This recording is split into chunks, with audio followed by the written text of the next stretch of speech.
Welcome back. Now it's welcome back. Welcome back to the Ballon Drunks.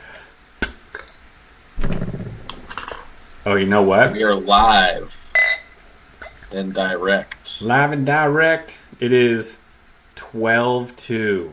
Jesus. And the group stages are in the books. Cheers. Cheers. A bit of a hiatus since we talked, but a lot to talk about in a very short period of time. So much to talk about. And one of the drinking rules is technical difficulty. I didn't set up the drink counter, so we're going to have to do without that, but I'll drink for it. All right, cheers. Yeah, so also to start, the only one we can really do is the red card drinks. Oh, yeah. Does that coaching one count? We did have 2 red cards in the group stage. I think we had 3, right? Was I there a just did coach look red? Or maybe it was a yellow. I thought there was a coach red after the game. Who was that? They don't get labeled in the stats for some reason. So I'm pretty sure there was one. I can't remember what the team was, but it was right after the whistle. And they. Well, I am surprised every single person on Uruguay didn't get a red card after the whistle today. But, yeah, I mean, the official stats I see Wales and Cameroon. Cameroon, I don't know if you saw that one today, but the guy scored the goal to go ahead, and he already had a yellow card and then took his shirt off on purpose. He just, walked himself into a red card. And then Wales was obviously last week, their second game. All right. Yeah, so I missed today because I was interviewing for fucking 4 hours. So I missed today. I caught up on all the text messages afterwards, but you were golfing at Bandon. How much golf or how much soccer were you able to watch? Not enough, I would say. I did both USA games. I had them on my phone, playing through the speaker. So I wasn't watching, but I was listening to the broadcast and checking in, looking at the screen here and there. So I was there when I basically heard when Pool 6 scored against Iran. And then I listened for most of the England game. But most of all the other games, I watch highlights after. I did stay up for one of the 2 a.m. games. I forget which one it was now. But I actually started doing our drinking game rules with Tyler. Nice. That we had written out. So I forget which game it was, but that only lasted about 20 minutes before he was passed out. But yeah, I really didn't get a chance to watch a lot. The second I got back, though, a couple days ago, I've been catching up on everything. Every game I missed, I watched the highlights. Some of them I watched multiple times just because it was so awesome. And then I did get Peacock. So I don't know if I remember saying this last time, but I am able to watch the full game replays. However, they're all in Spanish. Yeah, but that's okay because the American telecast drives me nuts. Yeah, absolutely. I know, it's almost nuts. better. It's almost better. I'm like a weird. I realize that I get more annoyed by that than the average person when it comes to any sport announcing. It really bothers me when it's bad. Mark Jackson just drives me insane. But yeah, the Mexican telecast is much more exciting, and you get to learn a bit of Spanish. You can be like, I know what he said right there. Okay, cool. You're learning a little bit of Spanish, and the best part is some of the words that get pronounced. So next time you're watching, just listen for the guy to say peacock in Spanish. It is one of the funniest things you'll hear. Peacock. Peacock. Peacock. That's awesome. That's awesome. It'll be like peacock. One thing I will say about the Spanish telecast is why does every single announcer do the go? Yeah. It's not one dude. It's all of them. They have. I think it's one dude. I think it's the same dude at every game. He does every game. It's the only explanation. No, I know it's. I do want to know the origin of this and Well, like it did start why. with one guy, but then now everybody does it. And Yeah, what why cracks me why up is is this like, just the thing? Like, because think about any American telecaster. You're not allowed to do that. If you do that shit, you get shunned for like stealing from somebody else. yeah, So they've just you don't hear overrun that one person who started it, and just if everyone does it, then you can't get mad. exactly. So yeah, but very exciting. So a lot of soccer. I'm sure you were watching a lot while I was gone. Obviously, I watched today while you were busy, but I think together we've seen every game that counted and mattered. So a lot to Yeah, talk for through as we sure. look at the groups today. So we'll do our group review. We'll check in on what our pre-tournament picks were for each group, and do our scoring system on that. See who finished top there.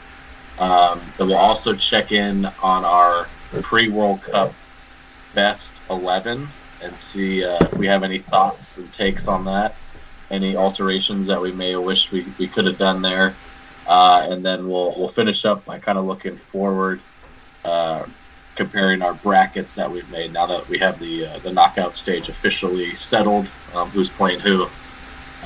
Comparing who we think's gonna take it home in the end, Mhm. all the way through to the final. So, yeah, why don't we jump into the groups? All right, Group A. This one finished as most people predicted, I think. Netherlands, Senegal, Ecuador, and Qatar. No goals Yeah, scored, no points. They shouldn't have been there. The World Cup shouldn't have been there. End the story. end Uh, of story. yeah, so I was happy to, after the Mane injury, I was uh,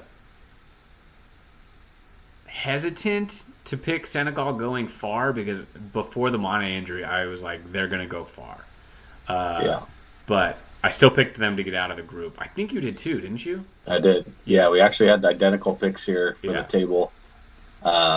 And we picked both the two teams getting out as well as in the right spot.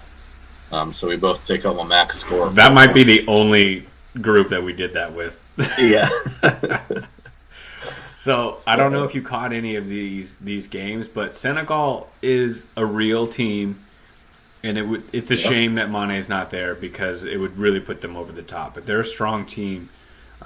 They have talent. They're pretty deep. Uh, they play well together. I like how they played, and the Netherlands. The Netherlands is like extremely solid in the back, solid in the midfield, and then kind of lacks a killer punch. Um, yeah, they seem pretty toothless, but they're just talented across the board and know how to play. I think they, yeah. looking forward as the USA plays them, it's a pretty good matchup for the US, I think. I think so too. I think we'll have some opportunities on fast breaks and counters and that sort of thing to do some damage against them. I think of all the teams you could play that are sort of the first seed from any of these groups, just like you said, they're probably the least threatening offensively in terms Mm-hmm. of targeting our soft underbelly at defense. So I think from that sense, it's a favorable matchup. But you're right. Across the board, they're a solid team. They deserve to win the group. They're a deserving group winner. So For it's sure. not like a sham that they're here. So it'll definitely be a tough matchup. But I think this group, like you're saying, went as expected. The one question mark having been Senegal and Ecuador. I think Ecuador played better than I anticipated. I'd give them a shout out. I think they were solid as well. But yeah, Senegal was a more complete team, more solid from start to finish in games. Playing games all the way through to the end. So I think of all the groups, this one seemed to feel probably the most kind of set in stone and straightforward of all the groups we looked at. For sure. Okay, Group 2, or Group B, sorry, is the USA group. And although it finished kind of in the order that everyone predicted, it could have gone either way like 10 different times. It was Yeah, so crazy. On that last day, oh my God. That game against Iran was, it like probably took months off my life. It was hung in the balance. It was so stressful. And it was driving me absolutely insane. Some of the moves Berhalter made. I just don't understand.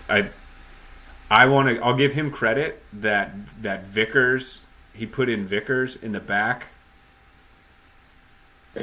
Ballsy call, and it paid off. He played great. He's strong back there. He got close to a couple fouls a couple of times. That scared me. But overall, he played really well. Yeah, he was confident back there. It felt like he wasn't scared of the moment. So, no, that was a good call. But some of those subs near the end were just...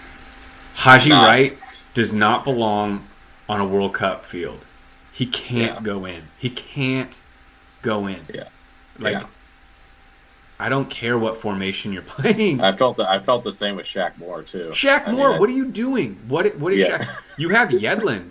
You have you have Yedlin on the most bench. Experienced guy on the roster. Shaq Moore. It's like, dude, he looks like like how do you do that to yourself? How do you put him in and then watch him play and be like, yep, we're gonna put him in again. Yeah, that's what we're gonna do. Like, oh my God. You should see him play for 5 minutes and be like, okay, he's not touching his uniform for the next game. Like, exactly. Oh my God, it was alarming. Yeah, so there were some suspect moments there at the end.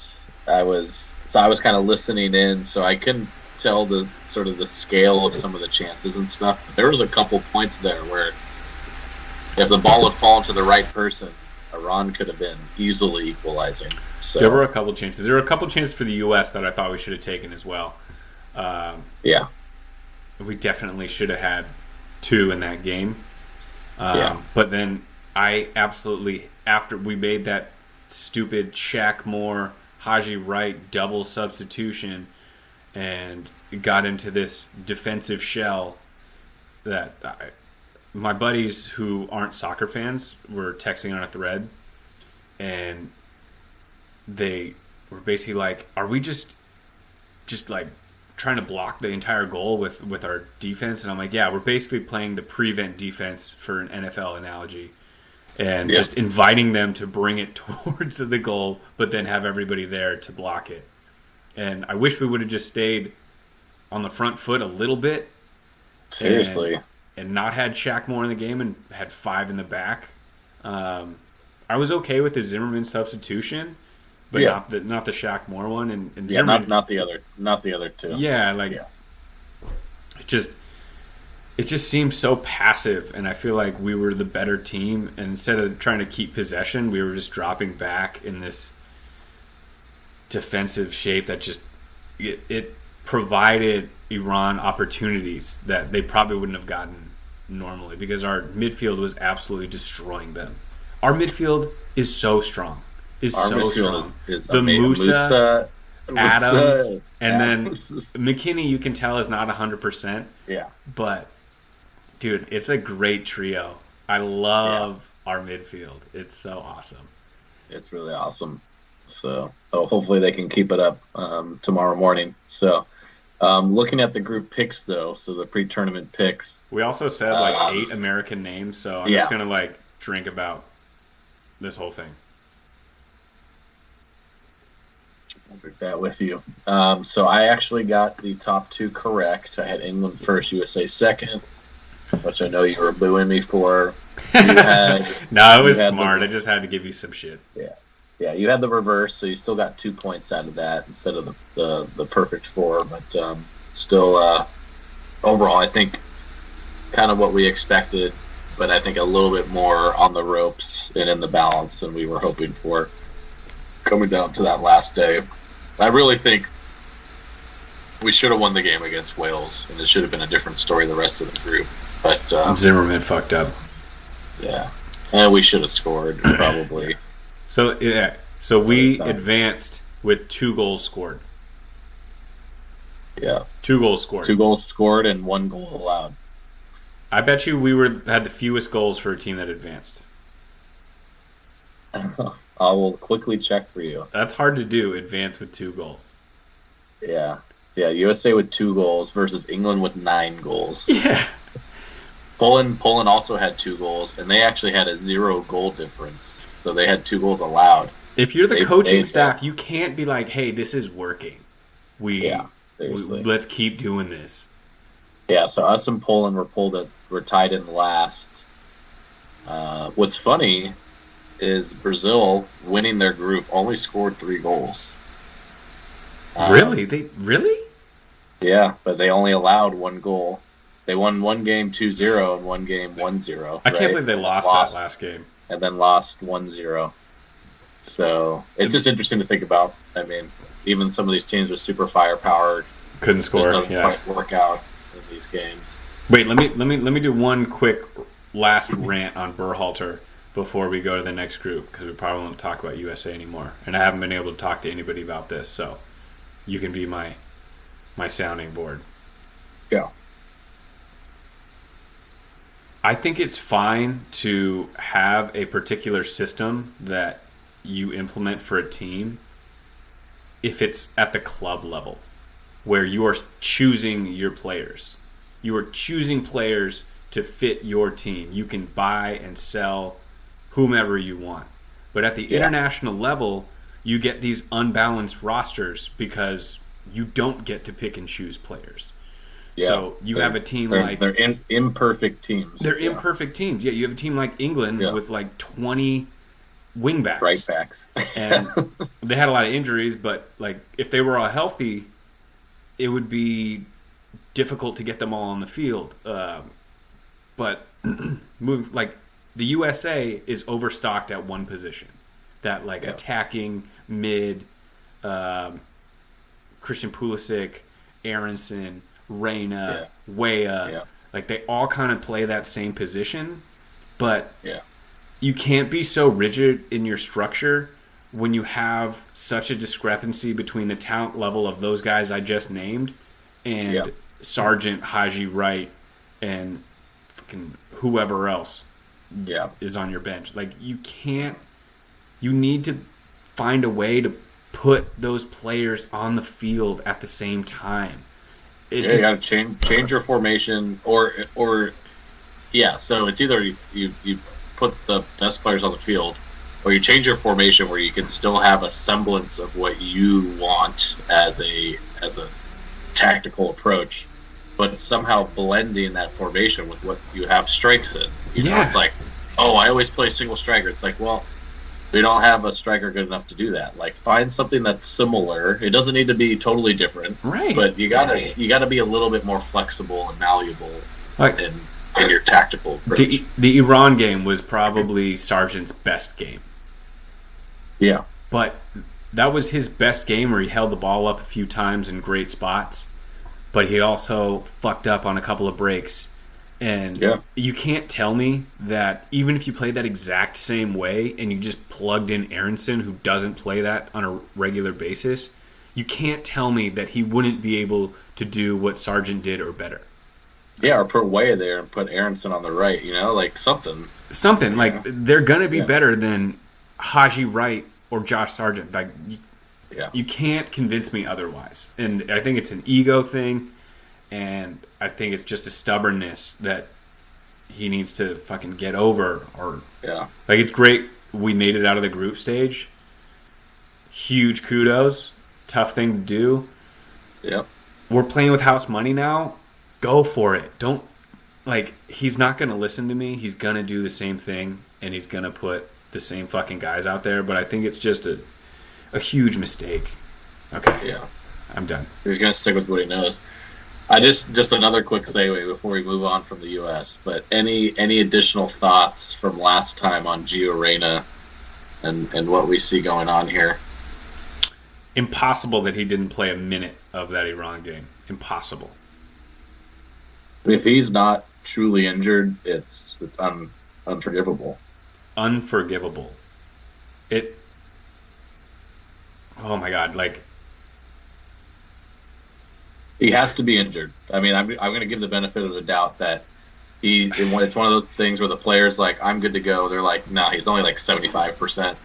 and he's 50-50 going to hurt himself going out there. Well, I can tell you, the Netherlands game is going. It's got extra time written all over it. Yeah. And we're going to need subs, and he better be out there. Yep. Because even if he gave 15, 20 minutes, his 15, 20 minutes of fresh legs is going to cause problems for the Netherlands defense. So, for the love of God, just put him in. And if he is injured, then why did you put him on the team? In the hopes that he might get healthy, maybe? Yeah. Blake had the theory that that his dad slept with Berhalter's wife. I think that's more plausible. Drink. I'll drink to that. All right. Enough of Group B. Group C. And U.S. Group C. Now this one, were you able to watch this finish? Yes, I was. I watched the highlights after. Oh my God. This in real time was insane. Okay. So at one point, Mexico, they needed a win and goal differential. They needed to win 3-0 at one point, and they were up 2-0, and they had like 3 different chances where they could have scored. And Argentina was helping them out, and it looked like Mexico was going to advance, and then Poland squeaks out advancing. They got it on goal differential, but it was almost a fair play tiebreaker. Yeah, no, straight up. Yeah, it always came down to the cards, right? It was crazy back and forth. I'm trying to remember exactly now, but it came down to because they were tied, and then when something happened, and then Mexico were down a goal on the tiebreaker. But if they scored, they wouldn't have gone back to a tie with Poland. They would have jumped them into second. Right. Because it was 1-0 Argentina, and then Argentina scored a second, so that made the goal differential go up for Mexico. So they only needed one more goal instead of 2. They had to win 4-0, and then it dropped down to 3. And then Saudi Arabia scored. That was it. Okay. And then Saudi Arabia scored, and it was like, it's done. Yeah. But then they still only needed one Mexico goal. Free kick. Yeah. That for me might have been goal of the tournament. So far. That was a rip. It was from pretty far out, and it was moving. It was such a good shot. That was sick. That was hit well. So sorry to our next door neighbors, but just short. Poland squeaking through. I think of all the teams that made it through, they seem to be the one that made it through by the seat of their pants the most of any team. You could probably say the least deserving of all the teams that advanced potentially. But, it's surprising that they made it at all. But they did it. So.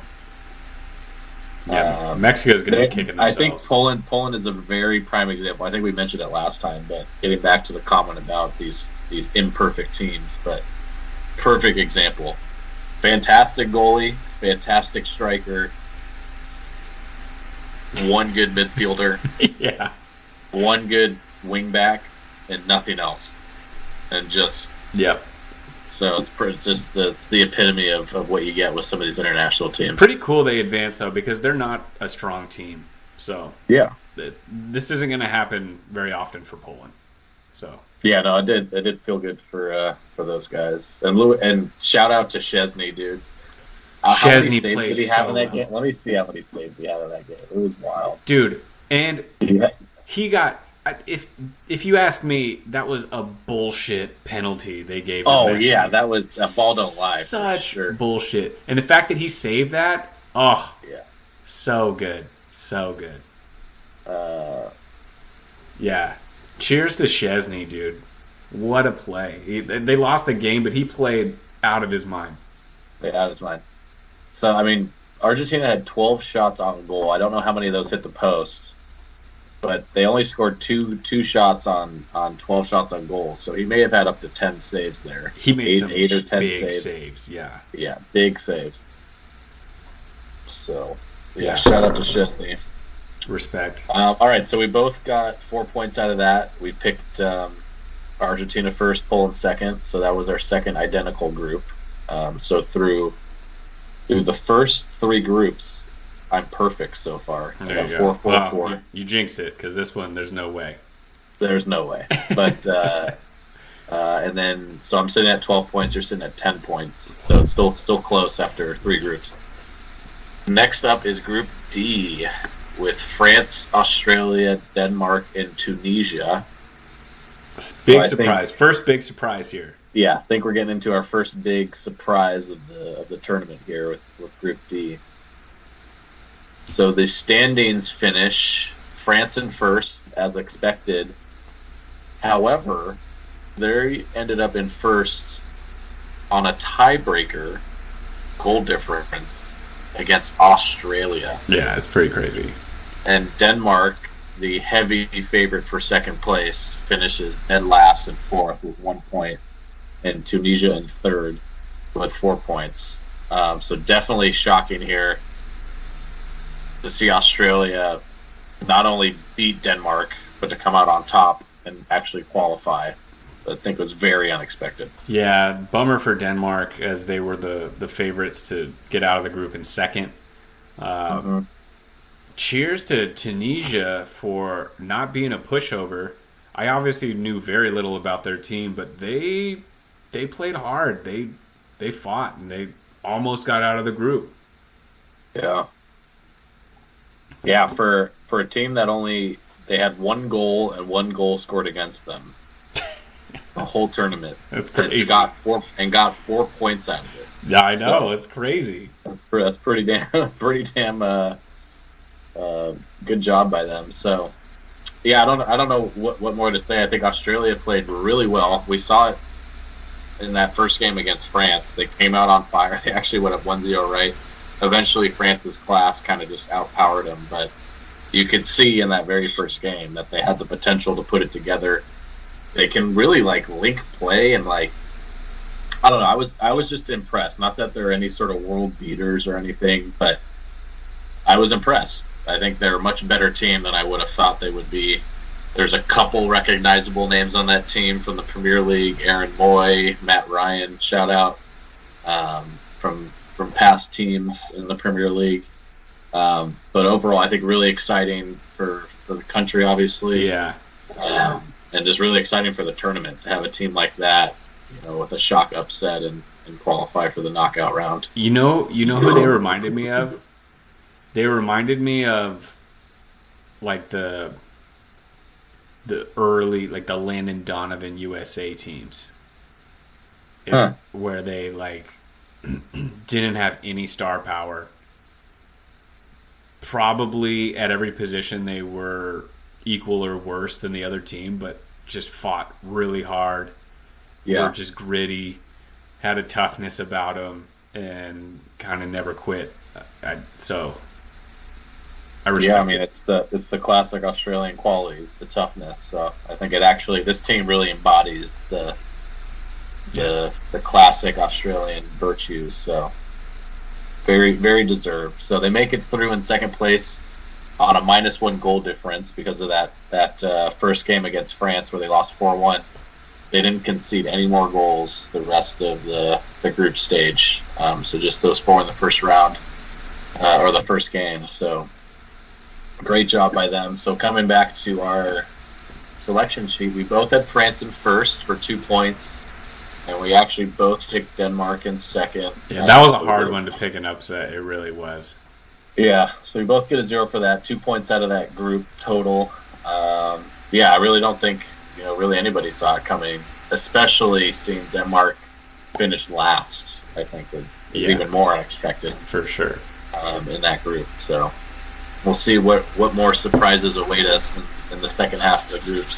Surprises await us right here in Group E. The Access Powers group. Oh, man. Tell me you were able to watch this one. This was insane, man. So you were talking about the Mexico game a couple groups ago where it was changing by the moment. This was why this one was to me the craziest because were you able to watch this one? Oh yeah, I watched. Oh, okay, good, I watched the replay actually, so I didn't watch it live. But I watched the full. This one I watched the full game replay because I had to watch it live. Like, dude, oh my god, what was happening in the moment? It was crazy. It was toggling back and forth the whole time. At one point, Costa Rica and Japan were going through, and Spain, who had beaten Costa Rica 7-0, would have been going out. It was insane. It was insane. Oh my god, it was crazy. Yeah. And It was wild. Japan with that second goal, with a little bit of controversy afterwards that the Germans are all upset about. But Incorrectly, I say, but you know what, Germany? You lost to them. You should have beat them. Like, yeah, they should have. That wasn't out anyway, so in that picture, you can't really tell. You need a vertical line or something like in line with the. Have you seen the reverse angle though? So there's the main picture everyone's looking at, which is kind of from like the side at ground level. There's another picture looking down that's much more on the line. It's not perfect, but it's almost on the line, and it's like looking down. And to me, it's much more clear in that picture that it's still slightly over that line. It's slightly out. No, it's still in. You can tell it's slightly still over the line. Gotcha. Okay. From that angle, so I think it was the right call. And regardless, with any of the reviews, it's got to be conclusive, right? It has to be like 100% conclusive that was out, and there's no way you could get that. And if you're Germany, you can't be bitching about that. Like, yeah, you're gonna be bummed and you're upset, but you gotta play better. You no excuses. And then so that to me that was the most exciting. I think obviously today was pretty exciting as well. But to me, that was the wildest sort of back and forth, like you said. I think the order probably changed 3 or 4 times. Yeah. Between who was where in the group. And Japan got first, not second. They got first in the group. Exactly. Japan gets first in the group. So shout out to you pre-tournament. I'm looking at the picks right here. You actually did pick Japan as one of your 2 to get through. You did pick them in second. I did. I picked Germany too, didn't I? Correct, because they got first. We both had Germany. I had them second. You had them first. And then I had Spain first, and they ended up second. So you and me both. We split that? We both get, 1 point out of it for getting one of the 2 teams, but in the wrong spot. I will say this going forward. I'm not looking at the bracket. We'll talk about it later. But when Spain is down a goal, that is not a good place for them to be. They need to play from ahead because they are not a good come-from-behind team. They're too slow. They are all build-up play and no punch. And yes, Japan was defending with their lives, but they still like.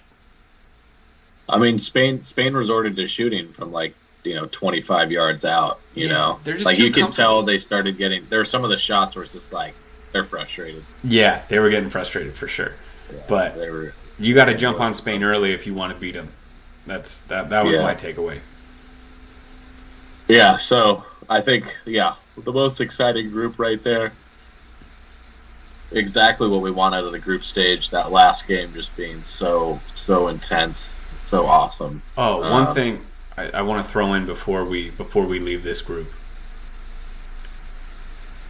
He won't, because they didn't make it out of the group stage, and he actually didn't score a lot of goals. But Musiala should have been for me, he's on my World Cup 11 right now. And he didn't even score. He missed a ton. Yeah. He hit the post 9 times. But he's so good. He's so good. And he is such a problem for defenders. He shines amongst the world's best. It's crazy. Yeah. That dude is I was blown away because I had seen him a little bit on Bayern Munich, but like I mean, he's a regular starter now for them. I mean, he is really good. he's so. I have a Good. question for you about him.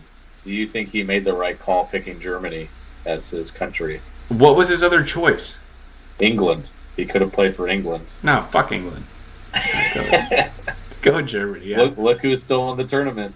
Yeah. It was one of the things where Germany just came out of the gate slow. They got a bad loss, and that's all it took. I think he made the right choice. I think Germany will be good. I don't think it was the wrong choice. Both teams are fucking strong, and he's good enough to play on either team. So I don't know. I don't know enough about the situation in his personal life or where he wants to live and all that to know. Yeah. But I don't think there's like a huge gap between choosing one over the other. Yeah. No, I don't think so. And he was born in Germany. I think maybe he was born to English parents, so probably more of a reason to. Yeah. And he plays his club in Germany, so like he's entrenched in Germany. Yeah, but he did play. He played under 16s, 17s, and 21s with England. Oh, even up to 21s? Yeah, even up to 21. He only played twice at that level, but he played most of his youth with England and then decided to change back to Germany. Wow. So kind of interesting. That is interesting. Well, he played great. I think he's going to be a force in the next few years.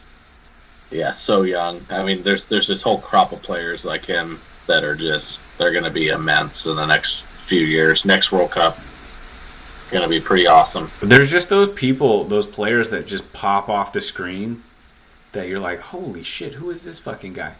De Bruyne does that with his vision and his passing. Yeah. Tyler Adams, drink. Shout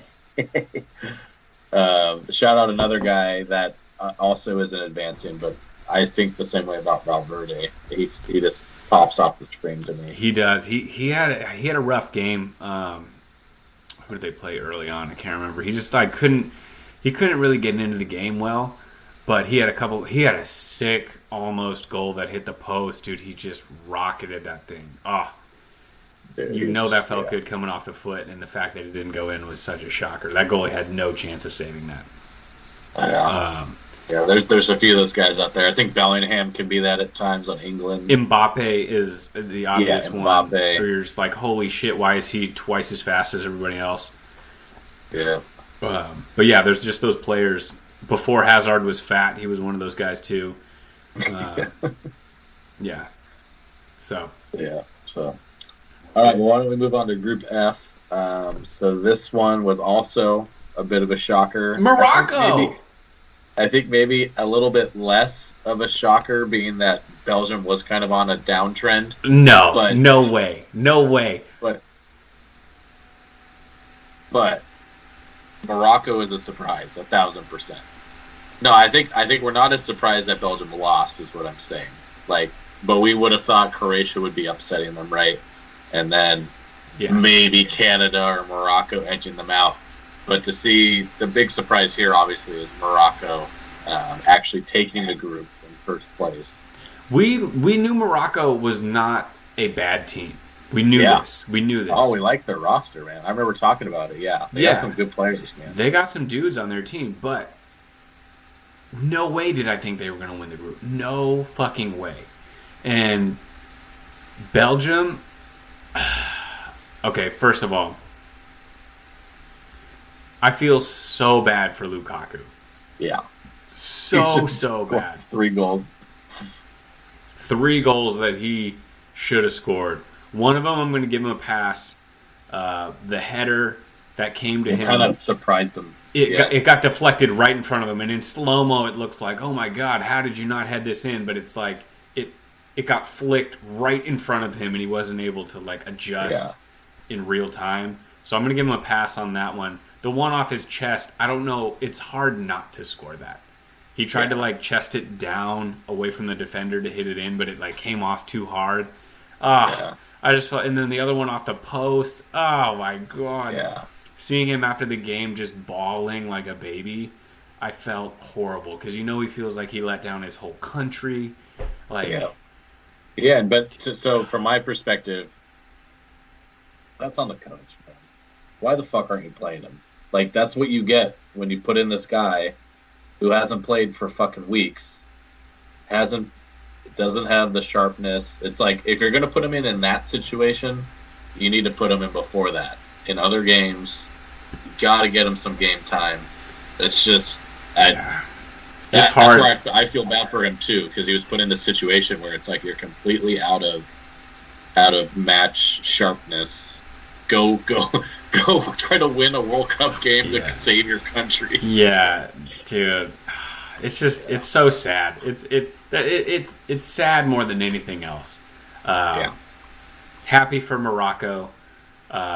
Just feel terrible for Belgium. He took out Trossard way too early, if you ask me. Like, dude, speaking of in form, out of form, that dude's been balling. That guy has been balling, yeah. He pulled him out so early on in that game, and I was like, why? It was tough. And we liked that coach. That was the one coach going in that I was like, I like Martinez. I think he's a good coach. He'll make the right call. Yeah. But it really feels like he isn't. He just didn't have the touch in that last game, and that hurts. Croatia made it through in second. I feel like they made it through, but I wasn't very impressed. Speaking of a toothless offense, I mean, they made it through with the same number of goals and goals allowed as Morocco. If you look at the end, so on paper you'd be like, oh, they're about equal, but I agree with you 100%. From what I saw, I was not impressed. Yeah. They're a good team. It's not fluky that they made it through. Yes. But I don't think they have the ceiling that I thought they had going into. They don't give me confidence going into the knockout stage. No chance they're going more than 2 rounds. No chance. Yeah. Like I think. Let me actually check. I think I picked them to lose. Yeah, I actually picked them to lose in this knockout stage. I think we both. So did I. We both picked Japan. Yeah. Yeah. So I don't. Let's go Japan, baby. Yeah. Not convinced with them. So. Yeah. But so looking at the scores for the group, so we had the same picks here. So we both had Belgium winning the group. Yeah. With Croatia second. So we did get that second place correct for 2 points, but missed the first place pick. That was also a tough one for me not to go chalk. It was like, who do you can't pick? It was tough to not go Belgium there. Yeah, I did. I remember I really liked Morocco, but I was just like, but they're not going to. I was like, they're not going to outdo. I was thinking of them, I was thinking Belgium win the group, and then it's like Croatia or Morocco, and I was like, Croatia will just find a way to outlast them. But obviously a surprise there. Well, we talked about what Van Dijk said before the World Cup with teams not practicing and that he expects a lot of upsets, and we agreed with him. But when it comes down to actually picking, it's so hard to know where that upset's going to come from, and there were upsets all over the place. So he was right. It was just so hard to know where that was coming from. Yeah, I mean, I feel like the first 2 groups went chalk, basically, right? Yeah. Third one, borderline chalk. So it's really a crapshoot. I mean, it's really hard to choose where the upsets are going to be. So, to be honest, I'm pretty impressed with what we've done so far with our scoring. Yeah. So far, the only difference is that Group B. Everything else has been a tie. So this next group, I think you definitely got points. Did you pick Switzerland? Because I went Serbia. I ended up not. I went Serbia. We both So I think I had worst Switzerland team. I think I had Switzerland originally, and then I switched when we were talking through it. Yeah. I just thought Serbia had it, and they had the attacking potential. They just don't have the defense. Yeah. They couldn't play defense. But yeah, so Group G, we have Brazil, Serbia, Switzerland, and Cameroon. This one on paper going into the tournament was one of the closest groups. Sort of that we knew Brazil was the favorite, but that sort of Serbia, Switzerland, even Cameroon, but especially Serbia, Switzerland was really a coin toss coming into the tournament. You know, who's going to take that group. We both went Serbia. It ended up being Switzerland in second place there, but there were points in the game today where it was on the line again. So it was touch and go that last game. So, and we were kind of right about Serbia. They just didn't get the points that they needed, but they had the most goals in the group, and they had the fewest points. Did they? Because they had the most goals against. They gave up 8. Eight goals. Yeah. They scored 5. And we were like, yo, they got a good offense, but, that defense might be questionable. Damn, only Costa Rica gave up more goals. Yeah, and they had a 7-0 game. If you take that, if you just drop that game to like a 2-3-0, they weren't better. Yeah, that's bad. So Serbia ends up in last place, where even within that last game, there was a moment where they could have.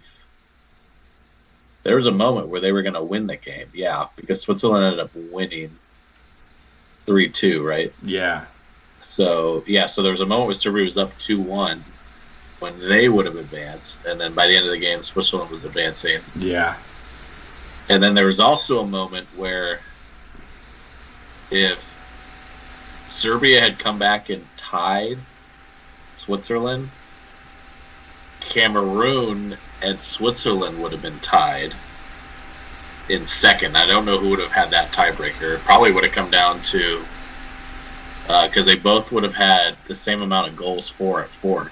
So that, I think it would have come down to that the fair play tiebreaker or whatever. So there was definitely some drama in this one as well. That fair play rule is the dumbest shit I've ever heard in my life. Like, why is that a thing? They're going to go off the yellow cards? Come on. Well, I think it's like that's like the last tiebreaker, I think, right? So I think it's the second tiebreaker. It's the second tiebreaker. It's goal difference, and it's goals for. Oh. So it encourages attacking the teams that go and score instead of just sit on their ass all day. Okay. Then I think it goes. Then it maybe go. I don't know where head-to-head comes into play. It might be head-to-head then, but what happens is a lot of these teams have end up tying, so It doesn't matter, right? And then it immediately goes to the fair play, I think. So it's something like that. But yeah, so there's goal difference and then goals for first before any of those other tiebreakers. All right. Group H. Anything else you want to touch on with Group G? Well, yeah, so we both picked Brazil first, which was correct. We both had Serbia second, which was incorrect, so we both get 2 points. I just wanted to shout out Cameroon. I think we said it at the beginning, but gotta love the guy that's already on a yellow card ripping his shirt off after scoring a goal to get a red card. I would have expected nothing less out of the last game of a World Cup stage. It might be his only chance to do that on the world stage. Yeah. I know this guy was for sure watching Balotelli in 2012 during the Euros. Balotelli at home was like, that's my guy right there. That's my guy. That's my dude. So, all right, now you can take us into Group H. All right, Group H. Our boys from Portugal bring it home, but that's not the story. The story is the second place spot, which was up for grabs, which I wish I would have been able to watch this, but I was interviewing. Hopefully the one person watching this isn't from my current employer, but I wish I would have saw what happened. So fill me in on like the back and forth. So unfortunately, I was watching on my parents' cable login through Xfinity, so you can stream it live on your computer. However, you're not allowed to stream local channels. So the Portugal South Korea game was on regular Fox, which I wasn't allowed to watch. but I could watch Fox Sports 1, which isn't a local channel, which had the Uruguay-Ghana game. So I was watching the Uruguay game, I was just getting bits and pieces, and I think they were showing clips from the other game on that channel. And I basically watched the whole second half. Uruguay had chances to score. They had two different penalty shouts that they were absolutely heated about. Absolutely heated about. What did you think? I think they could. I think at least one of them could have been called a penalty. I think the first one.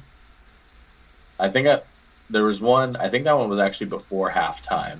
And so I think I watched some part of the first half too. I think because I remember the commentator saying that he thought it was a penalty.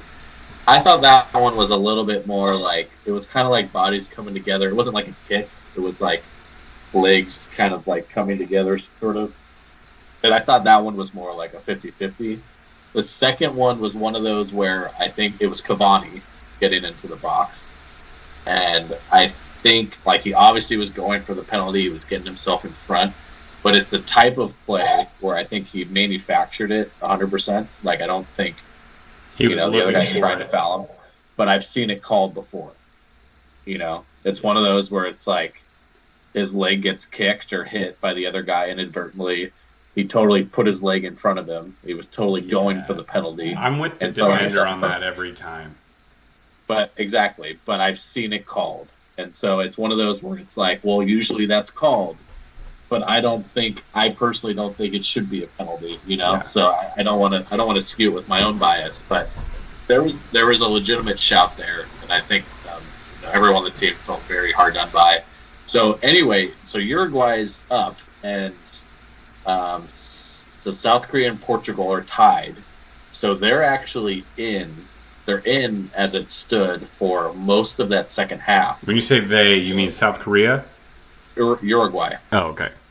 So for most of the game. Oh, right, because South Korea needed a win to get to 4 points. Yeah. So for most of the game, Portugal's in first, and Uruguay's in second. And so you can almost tell they're playing. They had some chances, but they're not playing full out attack. They're like, we're okay. We don't need to go score another goal. That bad. Then for some reason, the Portugal-Korea game was ahead of Uruguay. They're supposed to be on time. But because I believe the South Korea goal happened in injury time. And it was still only like the 80th or 82nd minute or something. That happened in one of the groups because the halftime stoppage time for one of the games was like 8 minutes. That's why. So that must have been what happened here. But anyway, so the games ended up offset a little bit. So South Korea scores in like the second minute of injury time, take the lead. Shout out Wolves. What's his name? Hung Lee Chan or whatever. Yeah. Scores. Assist from Son. Premier League to Premier League. To take the lead for South Korea. So there's this image. It was crazy because they were zoomed in on Suarez on the bench because he got subbed off, and when he was subbed off, they were in the knockout stage, and it was zoomed in on his face the second that it came out that South Korea had scored, and you could just see the change in his facial expression. And he immediately is just like getting uncontrollably sad. So basically, then they have 5 minutes left of the game plus injury time. They know they have to go and score to try and get the tiebreaker, and they just weren't able to do it. They had a couple of times they got the ball in the box. Cavani had a header that the goalie had a crazy save on, but he ended up being offside anyway. But the goalie almost did like a fucking full backflip saving this guy's shot. It was pretty crazy. So Ghana was really playing hard to try to keep Uruguay out. So I don't know. Dude, Ghana's a good team. They're a good team, but it felt like at that point it was lost. They would have to score 2 goals to beat Uruguay to get in, right? And it wasn't going to happen. But they were. I mean, it felt to me like they had some sort of personal vendetta against them. That they really didn't want to let them through. Hey, I respect that. If we're going out, you're coming with us. Yeah. Exactly. Yeah. So it came down to the wire again, and there was a lot of sadness. I saw Suarez bawling at the end. And then fuck Suarez. After that final whistle, half of Uruguay's team was practically assaulting the ref. Like, they were in his face, pushing, shoving. When they walked off the field, I think Cavani like threw the bar stand over. Like, he just knocked the whole thing over. He was so pissed because when his quote unquote penalty happened, the ref didn't call it, and then VAR never said anything, right? So they never like stopped to review it. They were like, not a penalty. And so the fact that they didn't even review it, he was super pissed. And so there was just a lot of that stuff going on in the game. Yeah. Well, I love so many of the Uruguayan players, but it like offsets how much I hate Suarez. And I'm so happy to see Suarez go out because he's the fucking worst. Yeah. But I feel bad for Cavani, who's probably his last World Cup. Yep. I mean, it would be a shock if he played in another one. Yeah, I agree.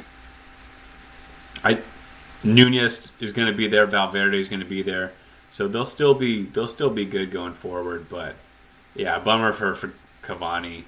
I did like that team. It's too bad. But yeah, so I had him going in second, which was, for most of that game was what was going to happen. Did I pick Ghana?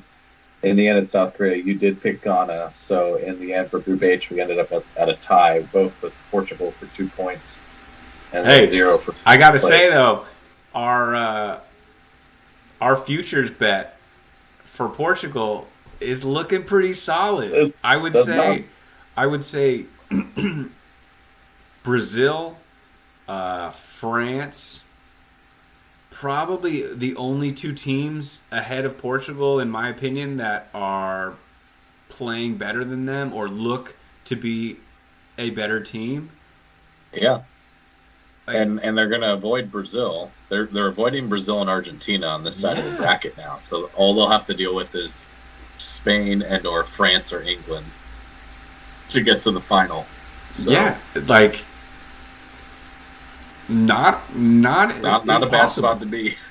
I bet you the odds aren't plus 1,600 anymore if you put a bet on them to win now. Do not. Definitely not now. So, yeah. I gotta find that. There's the ticket. Yeah, you better keep that. There it is. Plus 1,600. Let's go. All right.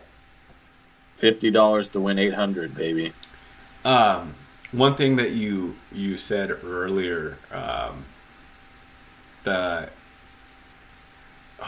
was it actually? It just slipped my mind. I wanted to touch on it. I can't remember. I'll come back to me.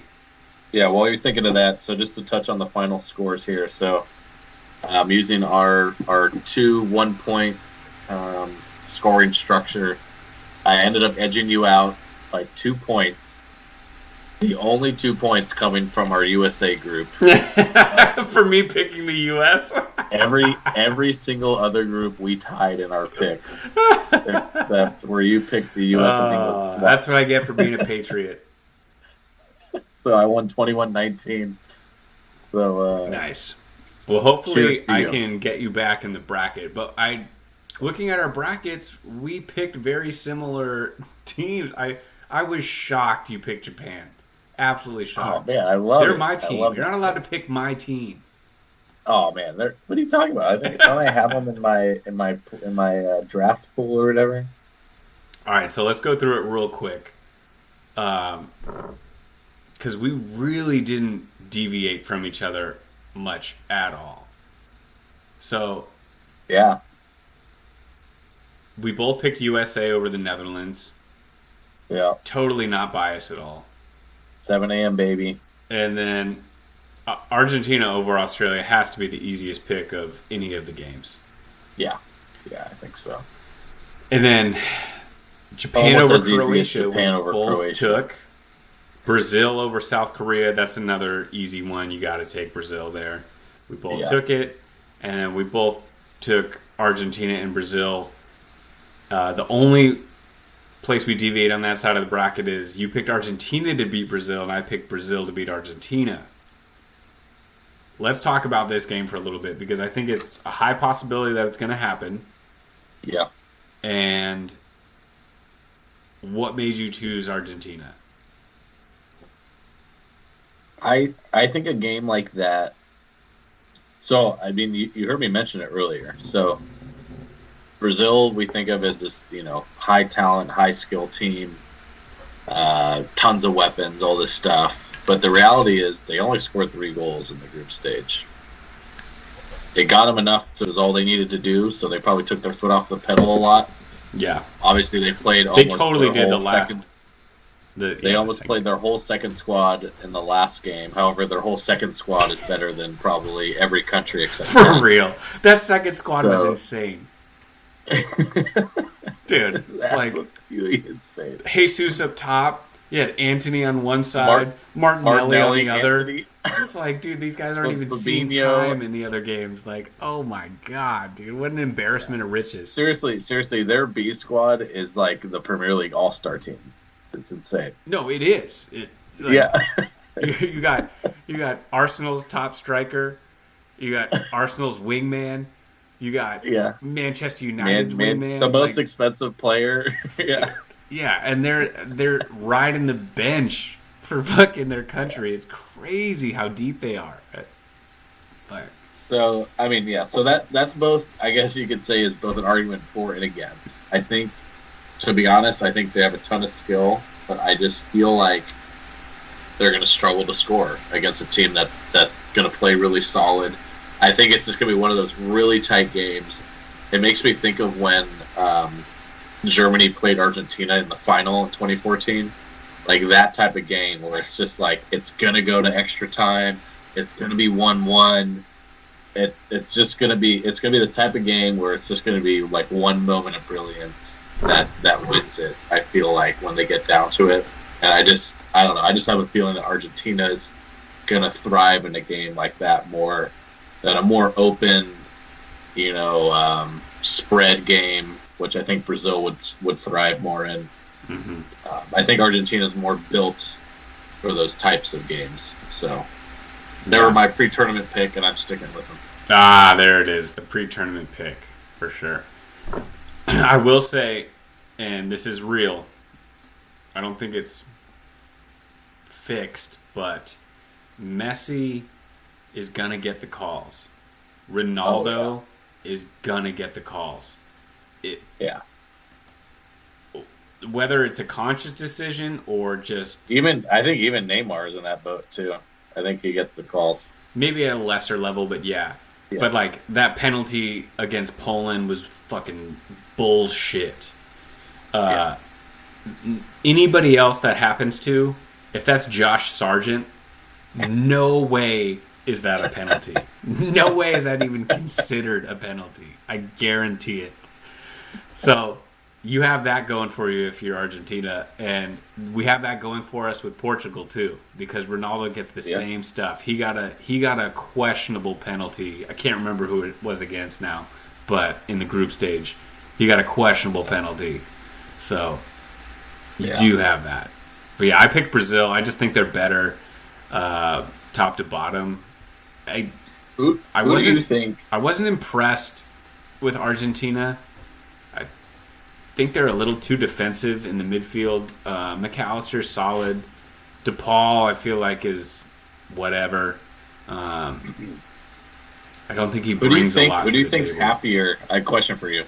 Would you rather? Who do you think's happier with their draw and potential path?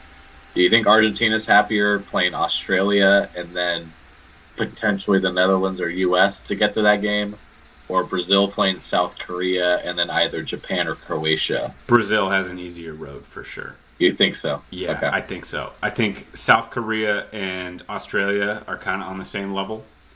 So really? I'll call that. You think Australia? They're thinking on the same level? If they were to play each other, I would pick South Korea. Yeah. However, I don't think there's a huge gap in talent between the two. Okay. But I think that Japan-Croatia is easier than U.S. Netherlands. I think so too. That's how I look at it. So Australia, South Korea is about even, and then U.S. Netherlands. I would rather play both Japan and Croatia before Yeah. USA and Netherlands. Yeah, because it's funny to talk about the USA like that, but that to me they seem like the epitome of the type of team you don't want to play. No, they are. That's what my buddy, my coworker, who watches zero soccer, knows nothing. He Yeah, was like asking me about the team. He's like, "Do we have a chance to win it?" And I was like, "No, we don't. We're not going to win." I was like, "If we get out of the group, that's a win for us." yeah, I was like, "We have the youngest team, and it's just a building block for the future, and we'll get out of the group stage. But we are that team that all the big countries and the good teams do not want to face. They're like, yeah, fuck, we got to play these kids. Damn, yeah, dude, these 20-year-olds that are going to have all this energy and play super yeah, hard in the midfield and make it difficult on us to do anything. That's the yeah. last team you want to play." Exactly. Yeah. And yeah, you wouldn't want to play the Netherlands either. So yeah, no, I think you're right. I think it's a curious question, but I think you got it on the nail on the head there. All right, let's flip to the other side. So this is this is a troll job by me, but Senegal, England. I'm sticking with my boys from Senegal, baby. Let's go. They're gonna do it. They're gonna do it for Mane and the witch doctors. They're gonna do it. All right, I went England. I think. I mean, they should win this one. Yes, they should. If they play the right team, they should win this one. So, what do you think is the right team? I want to hear what you think is the right team.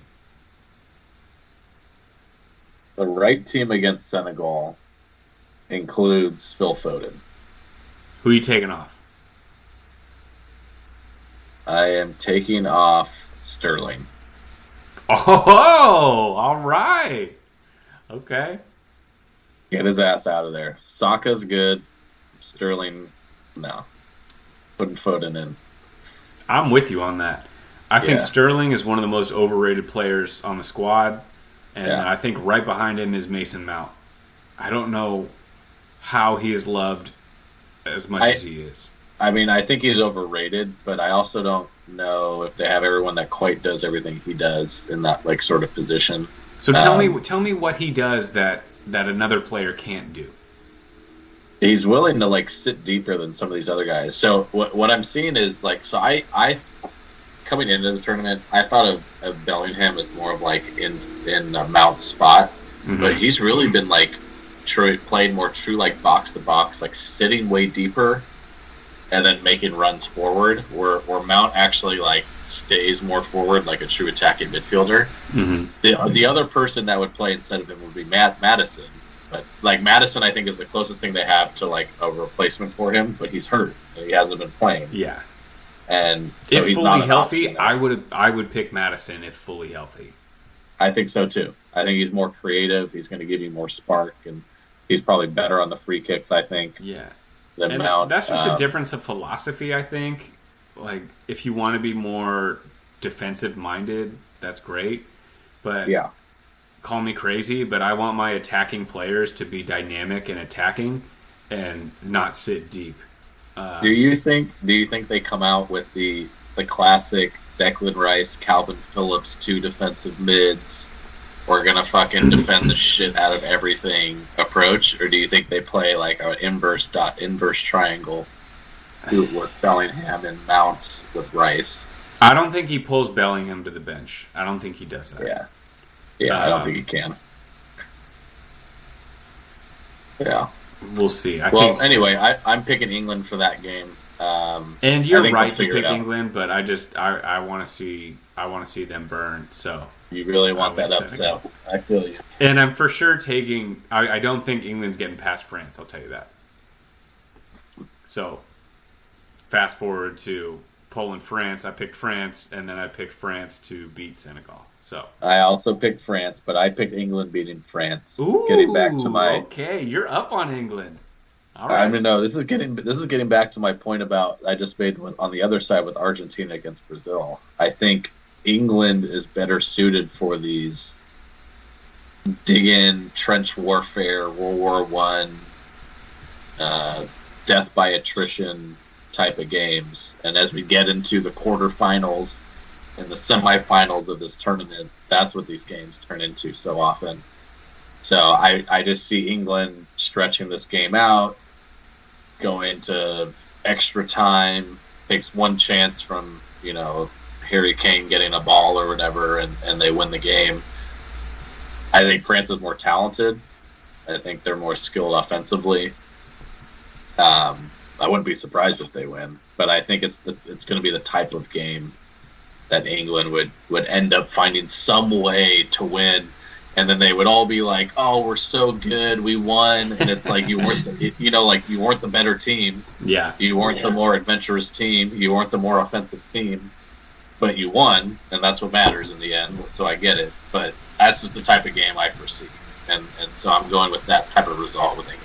Let me make the case for France in that game. Okay. Let me preface by saying Harry Maguire played great. Not good. He played great against the U.S. He had a great game. It was unexpected by me, and he played fantastic. Dude, it feels like he feels like comfortable. Like he doesn't feel comfortable at Man U, but he feels comfortable more with this confident. team. Maybe that's the case. However,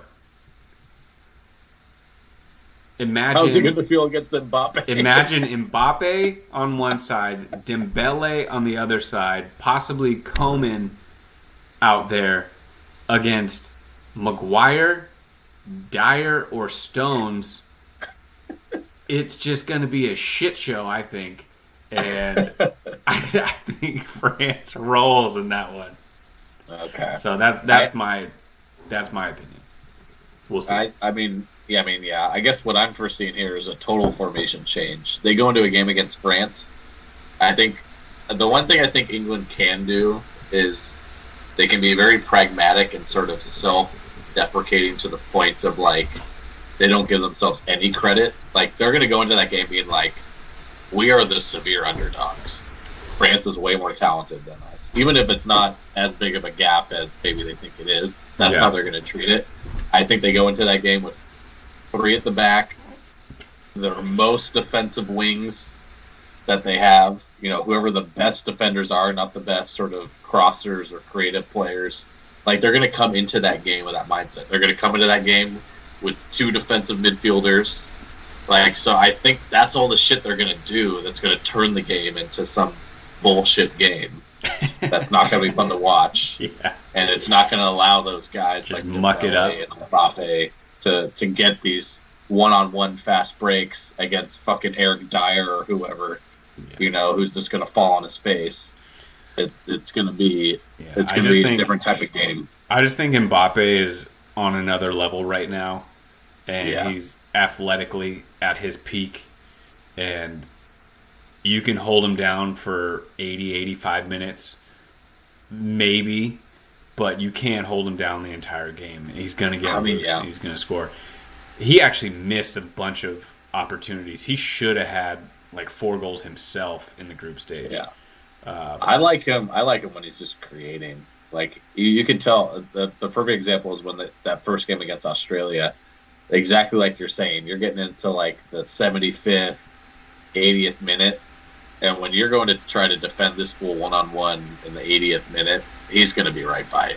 Dude, he's going to be getting to the end line, and all I hope is that he makes the right passing decision when he gets there. That's the one place where I feel like he could struggle sometimes. Half the time I feel like he does it right, but then half of it he like tries to create his own shot, but then like tries to pass, but then it's too late. Like, but if he's making those right decisions when he's getting into that space behind the wing defender, it's going to be really difficult for whoever's the last line of defense. Yeah, for sure.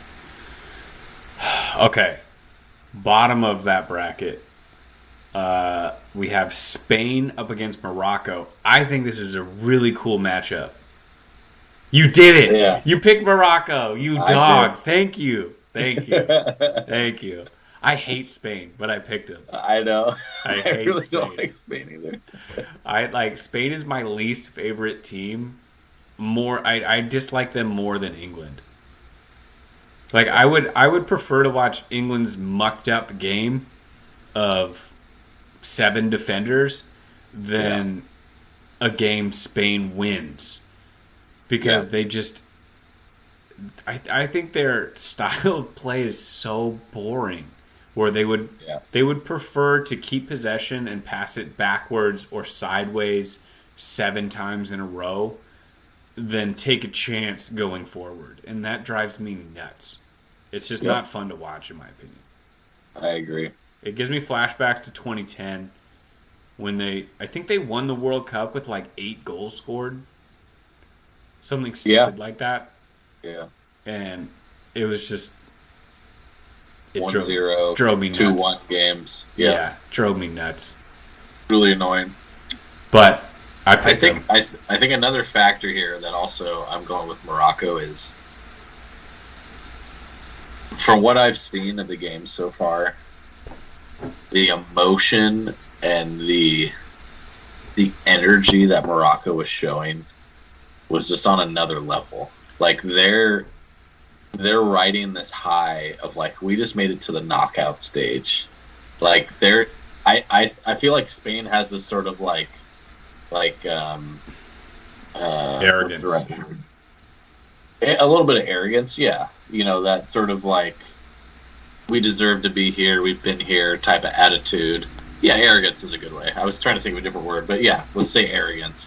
Where Morocco has this just like exuberance of like, none of those players are ever going to play harder in their lives. Where I'm not so convinced about that with the Spanish players. Mm-hmm. I'm really not. I feel like some of them will. I feel like Rodri will. Some of these other guys, but some of them, I'm not 100% convinced that they try harder for the Spanish team than they do for Barcelona, for Real Madrid, or whoever the fuck they're playing on. If you know what I'm saying. I know what you're saying. I think they're going to bring this energy that's just on a different level. I know exactly what you're saying, and you're saying it in a nice way. I would say it in an unfair way, to be like, they play like bitches. Like there's so many of them that are just pussies, and they play so soft. And that's another reason why I can't stand watching them. They have some exceptions to the rule, but for the most part, a lot of them play like that, and I just can't. It is the softest league. It's so soft. It is the softest country I think I've ever watched, and I have to watch a lot of Mexico games. So, which is crazy to think about. Yeah, no, you're spot on. Yeah, like even that is not as soft. Like they think a smart play is like diving and being like, oh wow, what a great skill. All you need to say to reinforce your point is their captain is Busquets. Fucking Busquets is the worst, dude. Most underrated player of all time. Who the fuck said that? Everyone says it. If you type in Sergio Busquets in Google, it'll be like most underrated. It's like no, he's not. No.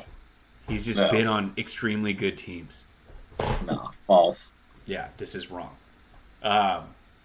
Okay, so I'm proud of you for picking Morocco. I hate myself a little bit for not picking them.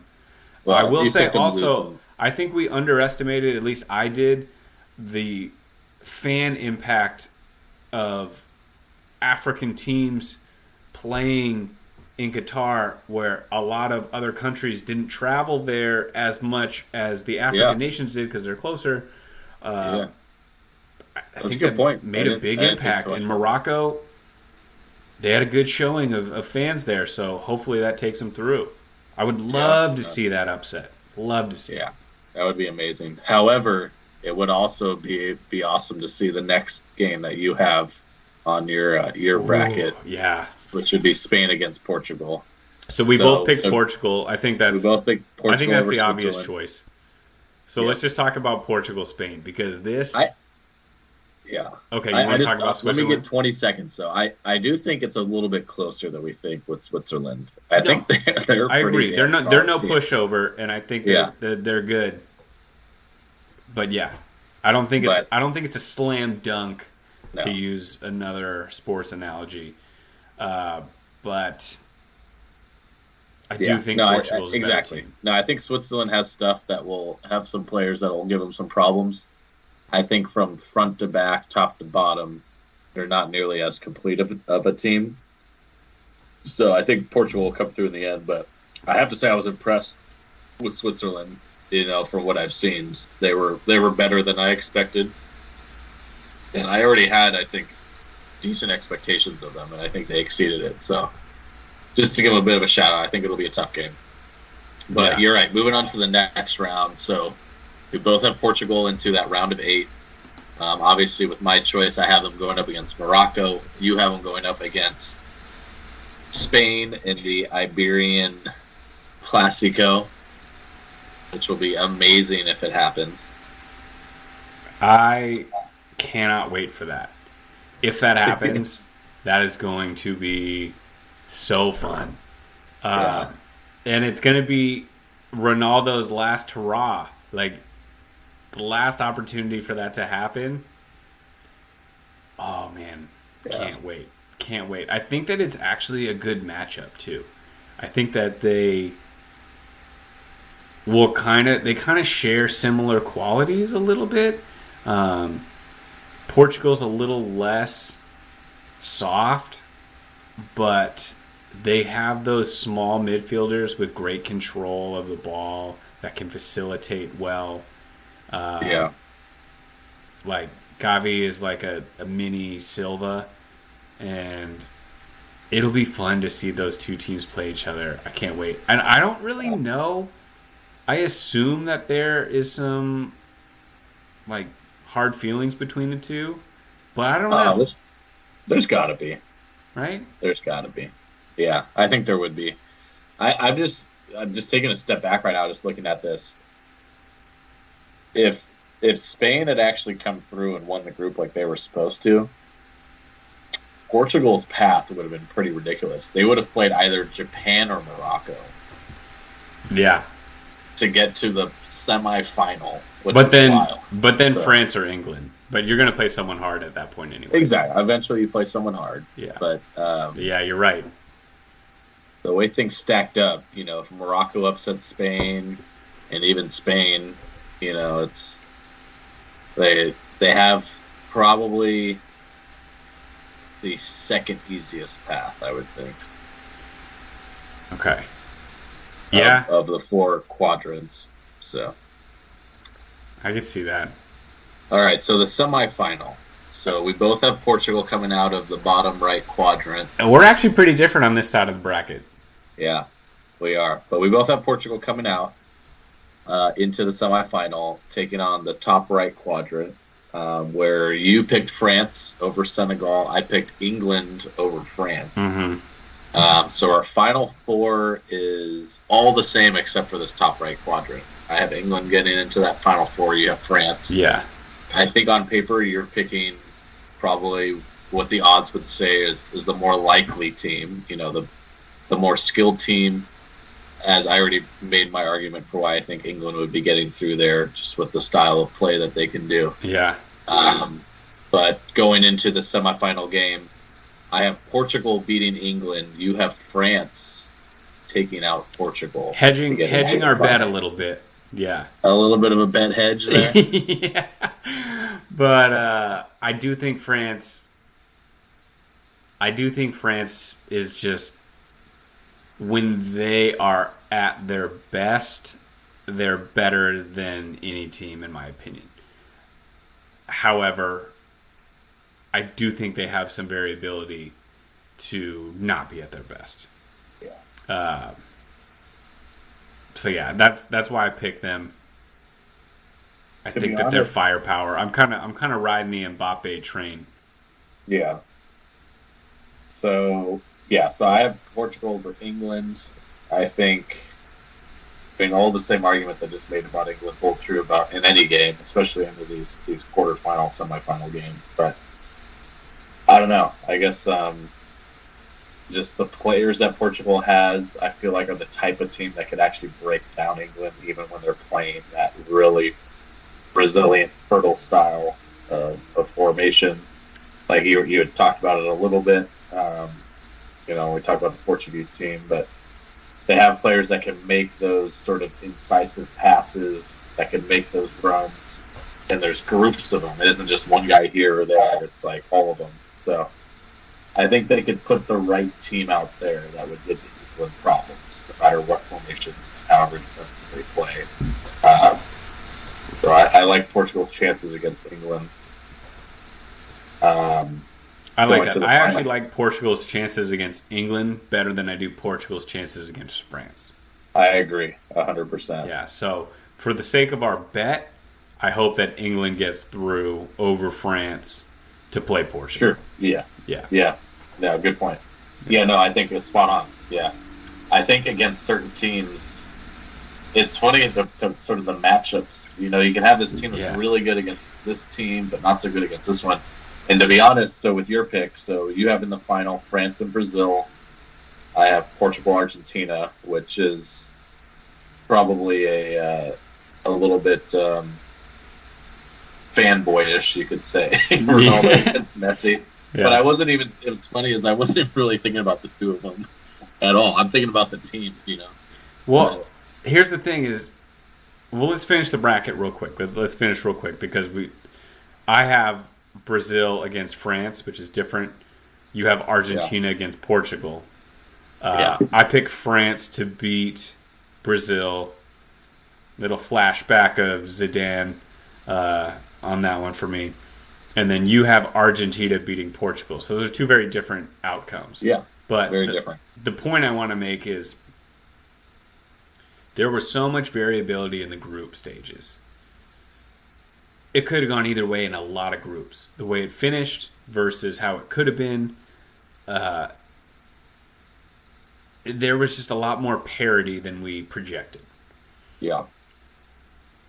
Both of us, even though we have different outcomes, our final four is pretty chalk. Yeah. I get the feeling that there's going to be not multiple, but at least one long shot that makes it. Whether that be a Japan or a Morocco or someone that at least makes it to the semifinal that we did not see coming. And I don't know who that will be, but I think there's going to be one. I think there's going to be at least one. Okay.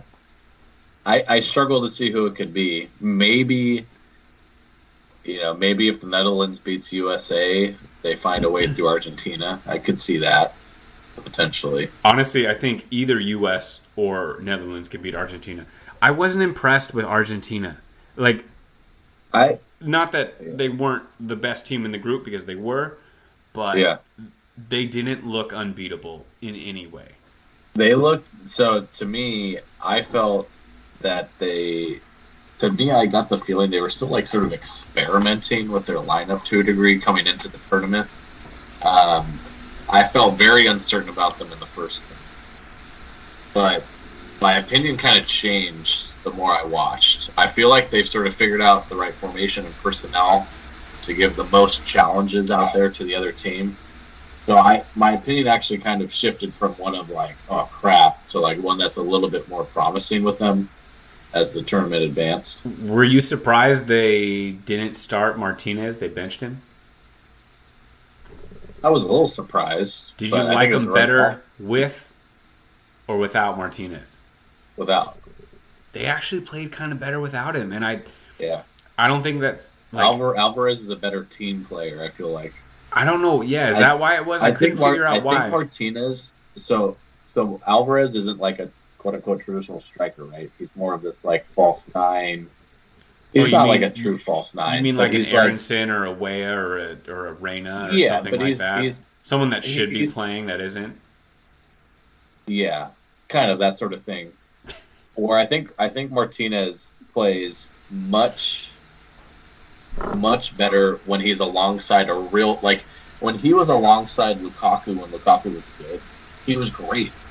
He needs to play a lot. His style suits being the secondary striker in a 4-4-2 off of a main sort of focused striker. Yeah. But if you're going to play him as like the real striker without this other, true striker up there, I don't think it suits him well. Yeah. So I think the style they played was better without him. Yeah. I like Martinez a lot, but I think you're right.